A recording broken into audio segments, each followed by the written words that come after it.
Hello everyone. So for the August edition of Inspire, we have with us two really special women who also share a really special bond. Amrita Gangotra and her daughter Dr. Ankita Gangotra. Amrita ma'am is the founder of an India-based technology consultancy and advisory venture ITYukt Digital Solutions. In her past, she has also been the CIO and the director of IT at Bharti Airtel Limited and the director technology at Vodafone. Doctor Ankita is the postdoctoral fellow who holds a joint fellowship in the School of Foreign Service and the Department of Physics at Georgetown. She has done integrated masters in electronic engineering with nanotechnology and holds a PhD in physics. She has also been a policy intern at Office of Prime Minister's Chief Science Advisor in New Zealand. So, Amita ma'am and Ankita, it's our absolute pleasure to have you here today. Thank you So, for um, having Thank you for us. having us. Amrita ma'am, yeah. So, coming to the questions. Amrita ma'am, you have pursued a career in tech for almost 30 years now. So, during this period, you may have encountered a lot of changes. So, what are the biggest changes in IT industry that you have observed throughout these years? See, one of the things that happens is technology moves very, very fast. 30 years is a long time for technology. When we started off, there was time when we used to use modems and line drivers on the infrastructure side, and today you have network of 4G and 5G coming in, and also the cloud infrastructure. If you look at business applications, also, I mean, there were the mainframe days and the client server days, and now you have cloud applications, and you have all types of mobile app and web app. It's a very connected world. It never used to be like this 30 years ago when I started my career. It was very individualistic, company wise. People had to build all the infrastructure. In fact, India opened up its economy in 1991, and since then technology has been doing leaps and bounds, has been evolving very, very fast, and therefore the business models could evolve and could innovate a lot of things on the back of technology.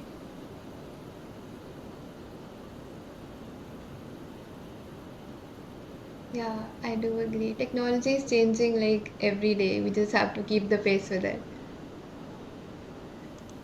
Yeah, if you are in engineering or in STEM subjects, that's why it is important that you keep up to date with the technology and keep moving with the technology. Yeah. So, Ankita, you decided to pursue a career in STEM like your mother. So, do you think this choice was purely based on your passion for the field, or it was a slightly biased decision? That's an interesting question. So when I was little, when I was growing up, I wanted to do anything that wasn't engineering. I wanted to become a journalist. I wanted to become a fighter pilot, and I think my dad saw it in me. He said, "You should pursue engineering," and I was like, "No, you're only saying that because you're an engineer yourself, and this is what Indian parents tell their kids." So I ran away from it for most of my life as a student, but I realized that I was curious about the world. My favorite things to do while I used to play, I'm an only child, was to open this book I used to have of science experiments, which is really nerdy looking back now. But that was my favorite playtime activity. So I ran away from it, but my parents saw it in me and advised that I should do it. And because I was rebellious, I said, no, I won't. And then I recognized that in myself. I recognized that I wanted to do engineering and I wanted to understand how the world works. And so it was almost an anti-bias that I had. But here I am. Yeah, that's so true. So, Amrita ma'am, you began your journey as an entrepreneur after being in the corporate world for almost 3 decades. So, what made you take this step? Like, have you ever regretted not taking this change earlier? So, frankly speaking, I don't think I ever thought of myself as an entrepreneur.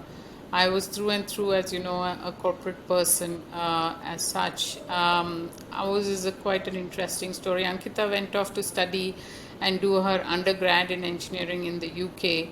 And very soon I got an opportunity to work for Vodafone in UK.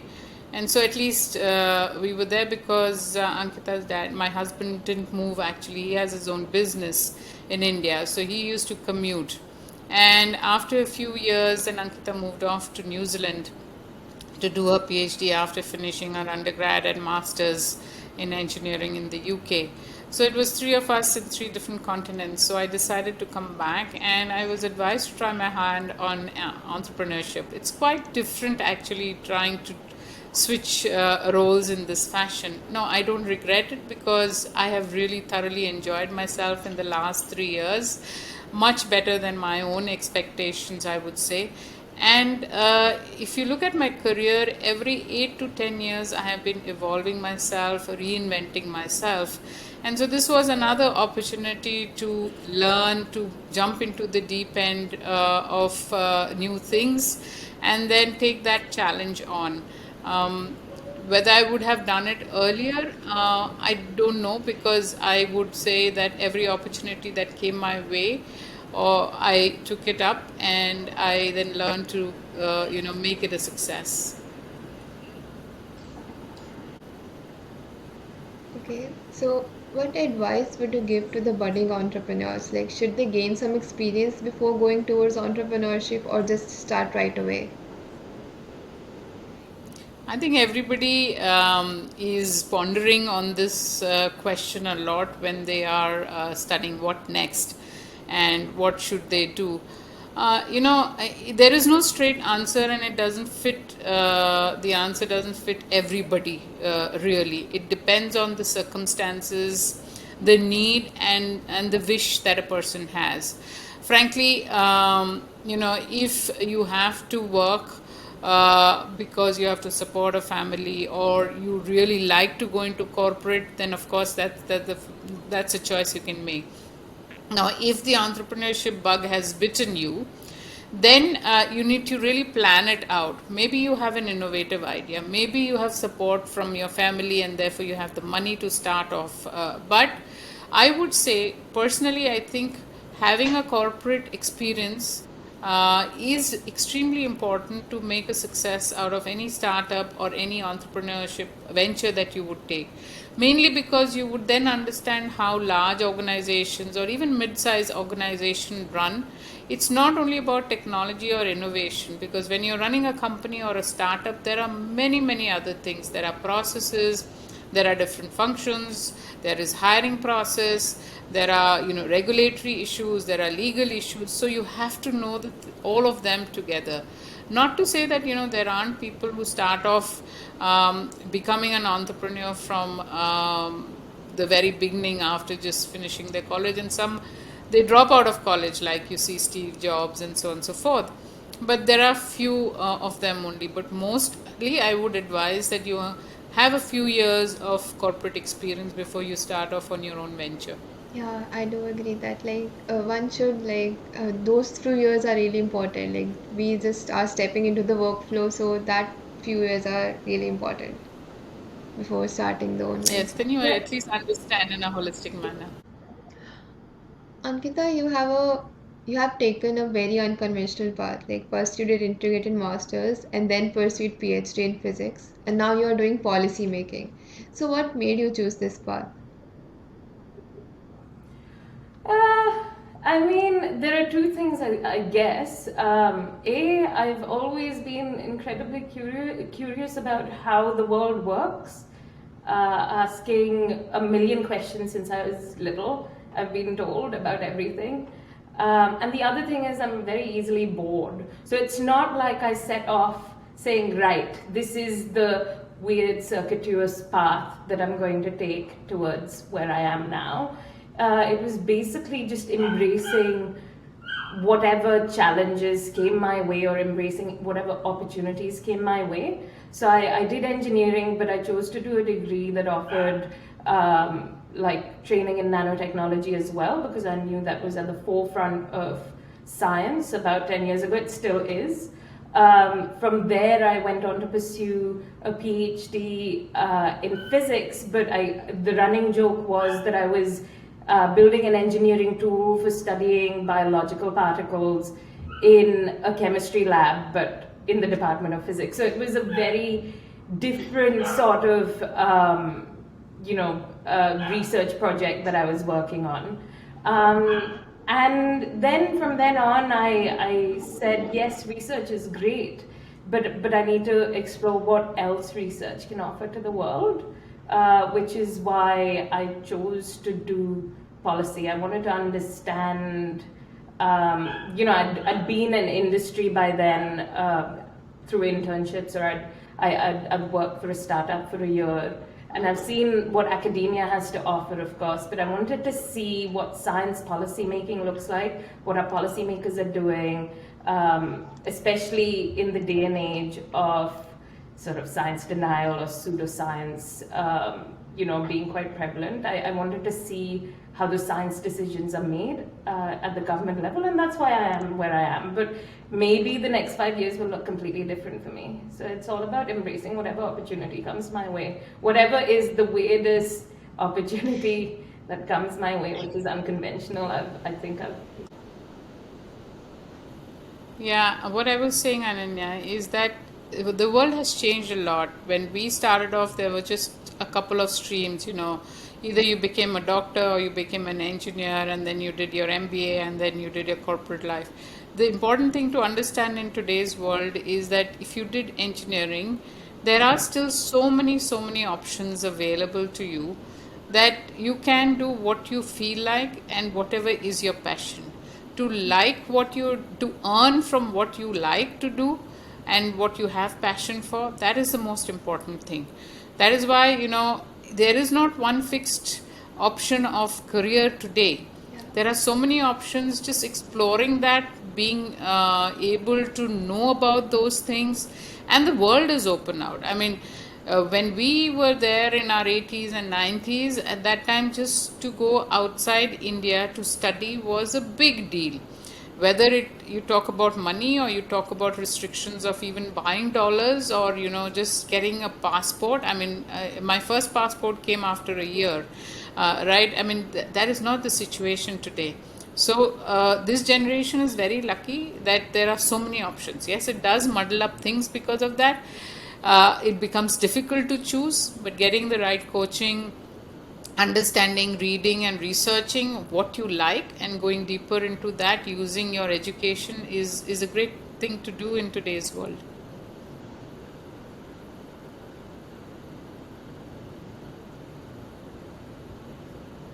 Yeah, it's true. Like, I totally agree to that.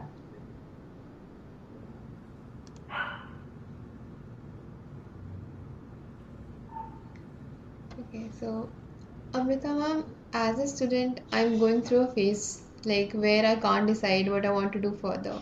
Like, should I go for placements or just go for higher studies? So I can't think of anyone more perfect than you to ask for advice for this, like how to get out of this phase. Yeah, so continuing our conversation before, from the earlier question, as I was saying, there are so many choices in today's times, right?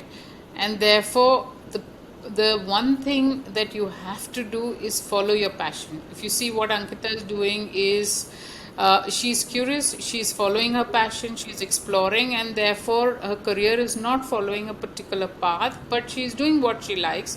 She's happy doing what she's liking, right? So, sitting for a placement, if you don't want to, then don't do it. If you're just there to go through the motions, then don't do it. If you have a passion for becoming an entrepreneur, then find ways of finding investors, finding private equity people who can invest in your idea. Explore that world if that is what you want to do. So first and foremost, I believe that keep your passion at the center. Because of the options that you have today, you don't have to go into the grind of the 9 to 5. So, do what your heart tells you, but work with your mind, and be very, very passionate and hardworking about whatever you're doing. Yeah, It's like finding one thing you truly like to do and just exploring what's world has to what world new the new things world has to give to us. Yeah. I would also very quickly add there that you don't have to decide today what you truly want to do for the rest of your life, right? You decide today what you want to do next. Yeah. And then from there, because you learn and you grow as you do that next step, you don't have to decide today what you'll be doing for the next 50 years, right? Yeah. Yeah, that is an important point because you don't know after 10 years how things would be in this world, right? So taking the opportunity that is offered and that you like today, take the risks. Even if you like something and you feel it is risky, to take those risks. um, you know uh, then only you will get the fruits of the success, or the success of the risk that you have taken and you worked hard for. So the next choice has to be based on what you really want to do and what are therefore the offerings that are there on the table. Yeah. I'll definitely take that advice, ma'am. Yeah. So, Ankita, you have worked globally and were surrounded by various cultures. So, what are your takeaways on these diverse environments? And also, have you found any major difference in the position of women in tech in different countries? I would say strength comes from diversity. Some of the best research outcomes are from places with the most diverse working groups, right?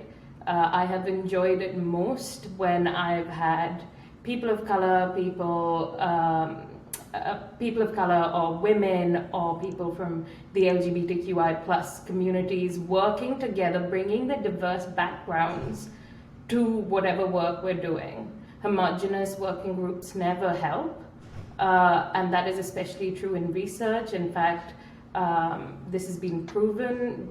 People have published research on the fact that research outcomes improve when you have diverse working groups. So that's what I've enjoyed most about working globally and overseas. I get to experience different cultures. I get to bring my own culture to the workplace. So it's been great.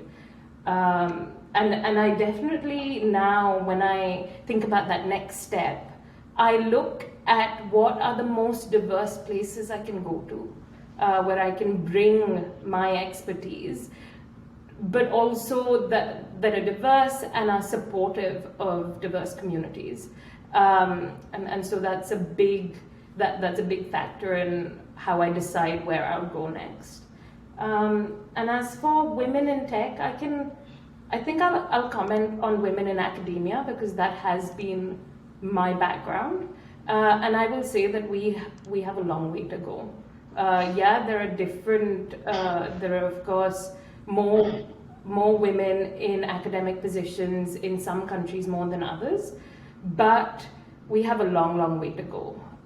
People of color and women are majorly underrepresented as you go up the hierarchy at universities all the way to the professoriate, right? So it's a problem, and it's a problem that we're constantly trying to fix. It's a problem that women always try and fix, but need support from their allies and from their male counterparts.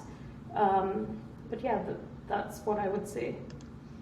And you also worked in the Office of Prime Minister's Chief Service Advisor as a policy intern. So what experience you had there? What was it like working there? Yeah, so I worked at the Office of the Prime Minister's Chief Science Advisor in New Zealand. So my boss was Professor Juliet Gerard, who is the Prime Minister of New Zealand's Chief Science Advisor, Jacinda Ardern's Chief Science Advisor, and it was great. So I worked on a project looking at diversity, equity, and inclusion in the science workforce around the world, but also looking at New Zealand and looking at what we could do to improve the diversity of our science, research, and innovation workforce. So I got to work with people in Australia and the UK and Canada and the US to learn from what they're doing, and trying to adopt those policies within New Zealand, but also to share the policies that New Zealand has when it comes to diversity in the workplace. So it was a great opportunity, and I was only 1 degree of separation away from Jacinda Ardern, which is really, really cool. That's always going to be my claim to fame, I think. Yeah, that must have been an enlightening experience. Yeah. So, Amrita ma'am, you also have worked globally in the telecom industry for 3 decades. So, can you detail some of your insights you have gathered from this? See, when you work globally, as Ankita was saying, you come across diversity in terms of culture, in terms of people, in terms of, how things happen in different countries. The way the working culture is in India, it's very different in the UK or in Europe or in US or New Zealand. So when you're moving globally, you bring a lot of your own experience, but the most important thing is that you learn also a lot, and you have to keep your ears and eyes open so that you understand what are specifics to those countries, what is okay to say and what is not okay to say culturally over there. How do you do things in a particular manner in a particular country? Because I will tell you, when I went to the UK, when I joined Vodafone, we had this program where they would teach you things about the culture of UK or how the society is. So we had a training program for that, and there somebody told me that when you're giving a presentation, if somebody says that it's interesting, it doesn't necessarily mean that it is okay or it is good. It could actually mean that it is pretty bad and awful. Whereas in India, if you see, it's interesting, it's nice, people would take it in that sense. So you have to understand the body language, you have to understand the words, what do they mean, and what is the underlying meaning of that. So when you move globally, it helps you open your eyes and ears. It makes you learn. It lets you adopt and be flexible. There are so many cultural things that you yourself become open and flexible. You become collaborative, and you don't mind taking risks or moving at very short notice. So those are the positives that come out of doing a global role.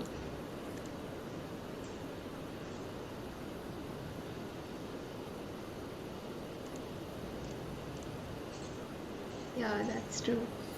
So, being a sophomore, when it comes to future aspirations, most of my batchmates either want to sit for campus placements or go for their masters.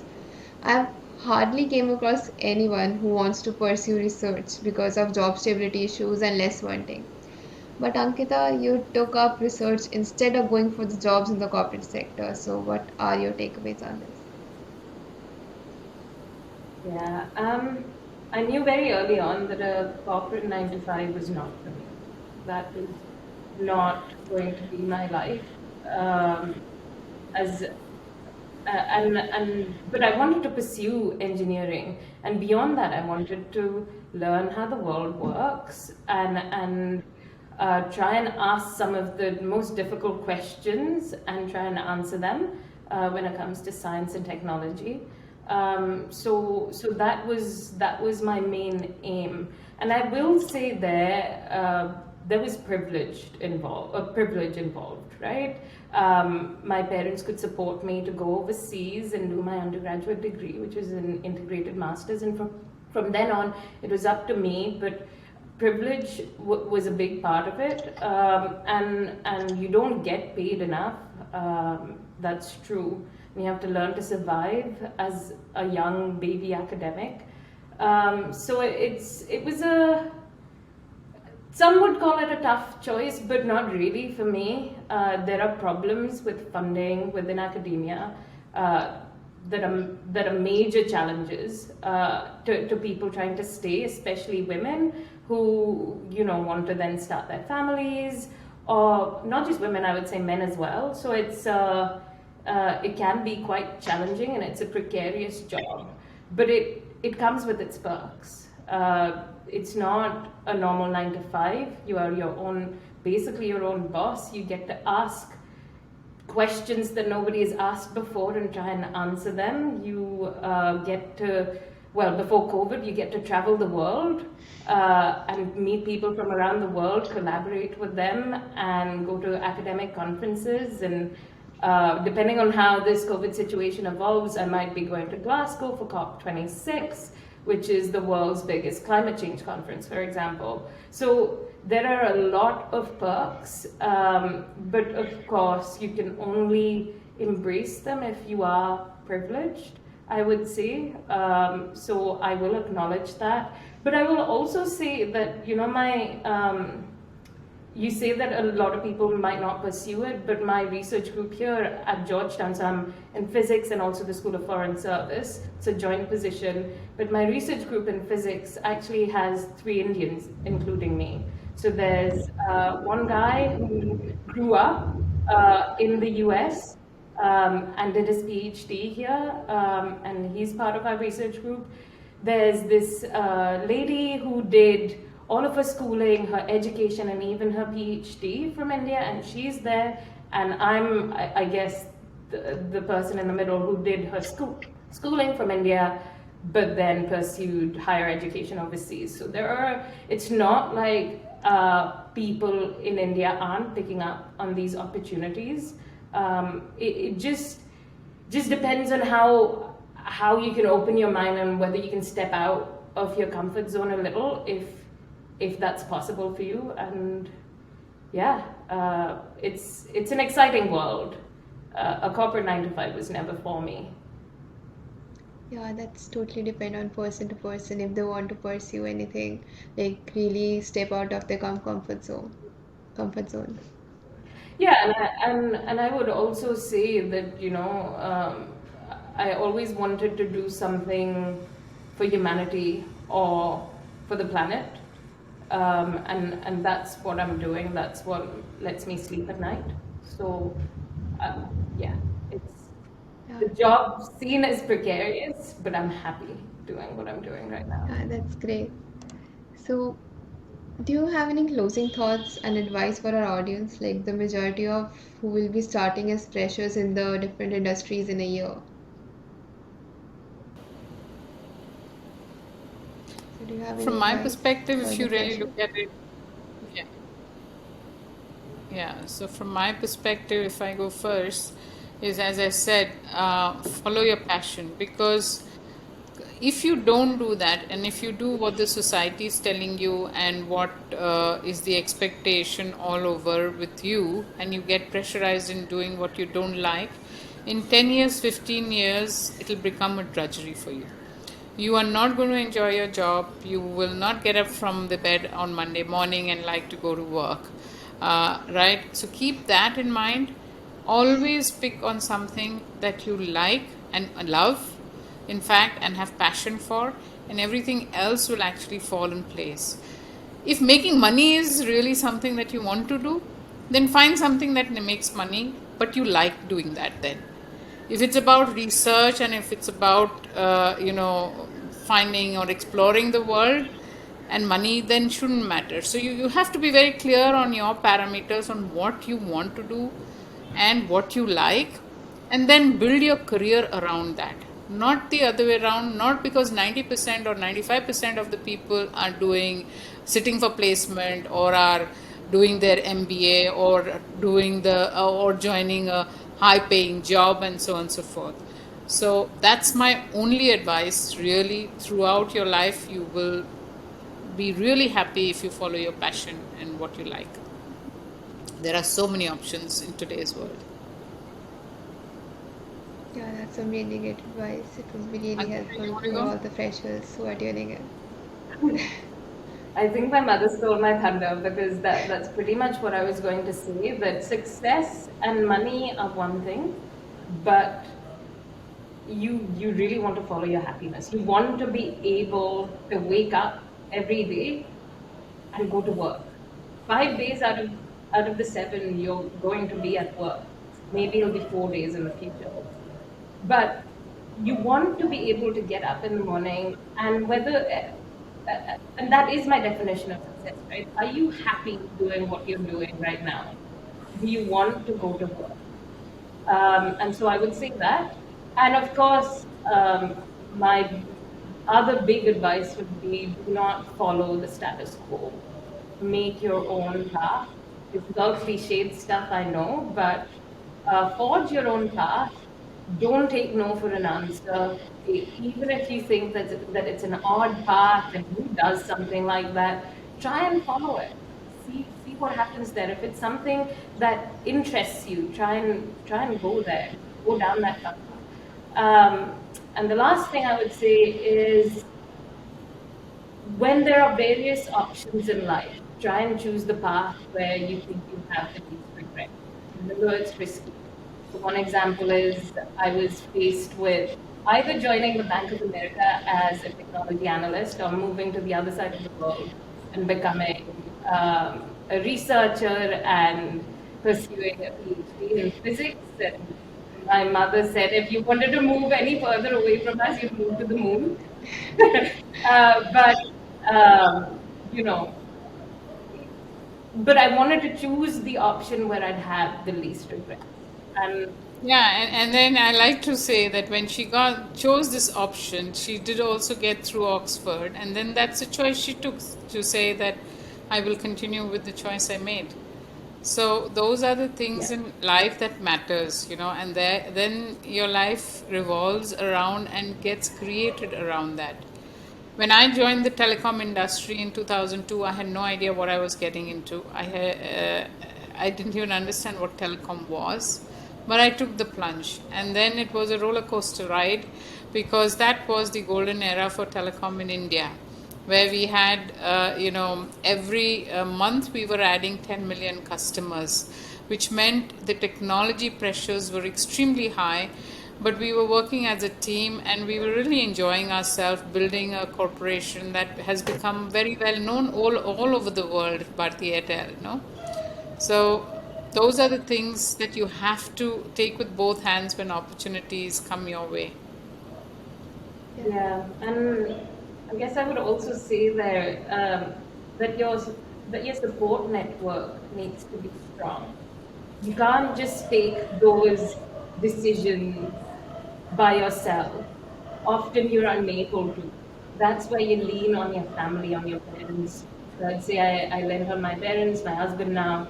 Um, they were the ones who said, no, you need to go out there and do that. They said, move to New Zealand. They said, yes, absolutely, move to Washington, D.C. now and do this.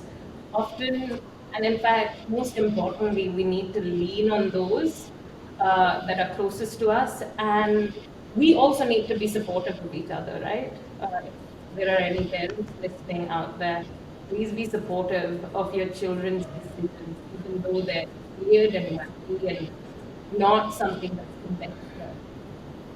Basically, it means that don't shy away from taking coaching or getting mentored.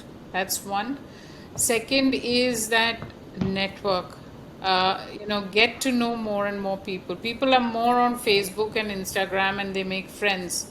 But there's LinkedIn where you can get so much more knowledge about the careers, about the options. Build a network which will sort of be able to help you out when you are looking for options, etc. My entrepreneur journey has started with the fact that I have a huge network and people have been extremely supportive of whatever I'm doing and are more than happy to reach out and help in those. So networking and having a good strong network is the other advice we would give. Yeah, ma'am, it was some really great advice. It was an absolute delight to have you feature on our podcast. I for sure have learned a lot from this, and I hope our audience feels similarly. So it was a really great pleasure to have you both. Thank you. Thank you very much. Thank you so much for having us.